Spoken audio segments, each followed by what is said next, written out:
teams. I mean, we haven't seen half the teams play. Yeah, I mean, so we'll of course have to wait. Maybe someone has more pocket picks. I think maybe MVP Hot 6 play some different stuff.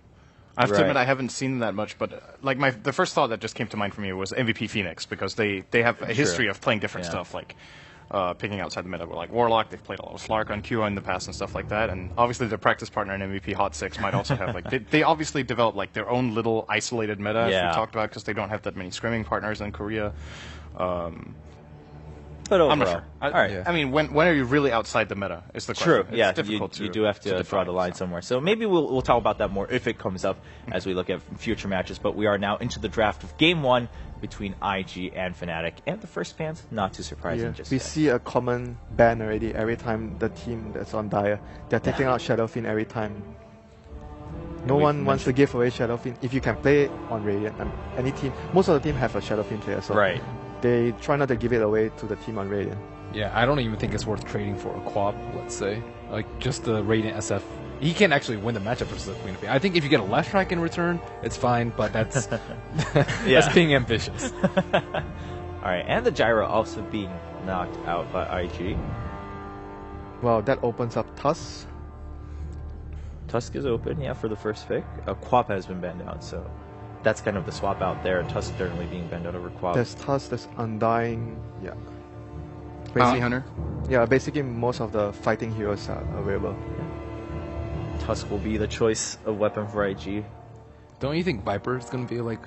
I feel like both of these teams pick Viper. Yeah, because they focus on lane dominance, so Viper is a hero that he's built to do that. Right. Viper was Viper one of the 3 heroes that Fnatic used that was dominating in that game against Secret? I remember it was picked. I don't remember which side. Okay. So the response would be Bloodseeker again. This is really funny to see, because, okay, so Fnatic picked Bloodseeker and they ran over Secret with it. Then IG tried to pick Bloodseeker against Secret, and one of the problems Bloodseeker ran into was playing against Dazzle. Yeah. So now Fnatic are just like, okay, so we like our Bloodseeker. Oh, Dazzle was actually pretty good against this. We'll just get both, and we'll be done with it. I believe they didn't have Dazzle against Secret, right, in that game? I don't think they did. They no, I don't think so. They did. Pretty sure. No, they played against it. This is a hero. This is one of the biggest surprises for me draft-wise so far in the tournament, including the wild card, is how high priority Dazzle is getting compared to what he has over the last month. Yeah. Like, he is really becoming just a flat-out first-phase pick and ban, as it would seem. So that's pretty surprising for me. The biggest, not first-phase ban. The biggest strength of the heroes, I think, is lane. It's very good in the lane. Even though he doesn't provide any stun, lock, disable, but he's very good team fighting, and he doesn't give away. Like, the more important thing is he doesn't give away what direction the team is going in with the draft. So I think that's a very important factor on picking the hero early. Yeah, that's been brought up. I mean, especially at the caliber we're looking at for TI5, the versatility and kind of leaving your options open, making sure the mind games continue into the further phases is pretty important. I mean, the other thing I want to point out is, of course, just think about in our past games, how many times has a game been extended because of the shallow graves from Dazzle, right? That alone has really changed the flow of many of our games in the past, as we see Undying now returning the typical Chinese treasure lane. This is a very... the two double durable heroes. It's a very dangerous combination to play against. So first of all, it's a great dueling, like Winter said, but in addition to that, the ability to block off a path with ice shards and then have a tombstone in the area. It's like, if you imagine to fight on a clutch spot, right? If you fight on a high ground, and you block off the exit path, then you have to run through the tombstone, which is absolutely... That's just death. That's not happening. So this pairing is really good. And you have the Frozen Sigil on top of the tombstone as well, making it harder to destroy and slowing down even... You have to ban the Naga, though, I think, if you run... Yeah, the Naga is important to take out of the equation.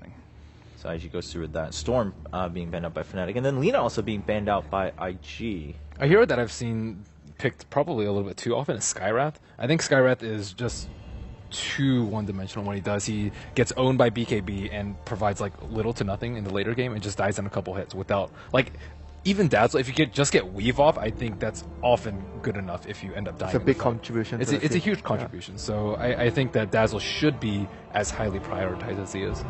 And you look at what Fnatic is gearing up, like lane dominance, a lot of physical damage. So they're going to look to take the fight towards, even though there's a Tusk and Undying, but they have the tools to destroy the Tombstone right now. A lot of physical damage in between the Razor and the Bloodseeker. Yeah, you guys were mentioning, especially for Bloodseeker, how fast he can get rid of that Tombstone, so maybe they're not too concerned about that.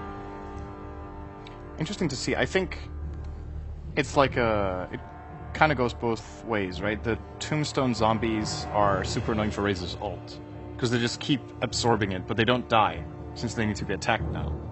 True. And the ult strikes the target that has the lowest current health, not the lowest percentage-based health, right? So the thought it was Tombstone good. zombie will always be the target. Or is it? I'm- I just feel like I have this memory it of playing percentage? Razor against... I think it's percentage. It is based. percentage. Okay, Yeah. so then you will never hit the zombies. Because that's a really big difference. I yeah, that is a very big I just have difference. this memory of playing Razor against Undying, and my ult just keeps going to waste. It's by like hitting you never zombies. skilled out. Because it doesn't make sense, right? Because the old one would have killed the zombies because they were damaged by Yeah, physical damage physical spells. Right. So, all right, I guess we'll get that. I mean, we'll find out. We'll find out. Yeah, we'll It's gonna definitely happen. find out as we. yeah, Yeah, I'm sure it's gonna definitely happen at gonna least happen. once. And then Witch Doctor being picked More by- team fight, and it's it's really good to have Witch Doctor with Undying because it's sort of like it protects the Tombstone. You're trying to kill the Tombstone, but you're running into a possible coconut bounce or Death Ward, so it's gonna be difficult to run into the Tombstone with the Witch Doctor and the Tusk on the field with the Sigil. I feel like he's pretty good versus a tanky hero like Razor too. Doesn't really get affected by the unstable current too much. Wow, And- this is wow. more stuff to kill the Tombstone. So they just keep going back and forth. I mean, hey, we're gonna kill the Tombstone. Hey, we're gonna protect it. And, well, here's another hero who can kill it. Next, we need the Pugna man. Fighting into Fnatic's lineup is actually incredibly difficult. If you're engaging into... Okay, they're not gonna try and fight. yeah. They're like, all right, you win. You win that battle. We'll back off. Fighting into Plasma Field and Razor ult. This Wards was similar. And Blood Ray is Yeah. extremely good. Similar to what happened with the game, remember with Sidak, where they had 3 picks with Undying, then okay, this is not good. Oh, yeah, Remember you're the other right. day? Yeah, yesterday, in fact. And that didn't go so. And they yeah. went on to proceed Plan B, which is also PL. Yeah, they did go with PL. Yeah, it's like a similar transition, Yeah. during the draft. Viper just being banned Could out be. right away by Fnatic. What about Looks Ember? like we- Ferrari Ember? We have a little bit of an update right now. Navi just what is beat Cloud9, so Okay. that Ooh. one is a 1-1 draw. It was a very short game, Yeah, 25 that must minute, have been 25 super minute short, yeah. crush. So, as our predictions, Cloud9 games go beyond the hour. 25 minutes is what it took Navi for that one. Wow. So, That feels. so really that's a good. draw. Okay. Which means they both have 1 point currently, right? Yeah, both of them only have 1 point, so evening out there in Group A. The Brood Well, does get the banned. Brood actually, It made it through the second yeah, phase. it actually made it through far. But I mean, I think they figured, especially just given how much they were emphasizing the Undying and the synergy between that, Yeah. Fnatic would have to react to that. But and then now again, wanna it take was the out. same player who played Brood and Bloodseeker for Fnatic, so it probably Ah. played a little into that fact that we might not have to worry about the Brood so much because it's the same person playing it. So, but if that's the logic, why ban it now? Because still, just in case. Yeah, Is it like a because just in case Phantom move? Lancer is particularly weak against that, so Okay. you don't want something like the last game to happen again. So there'll be Mike- Shaker to finish. Okay, it's an Wow. offlane Shaker.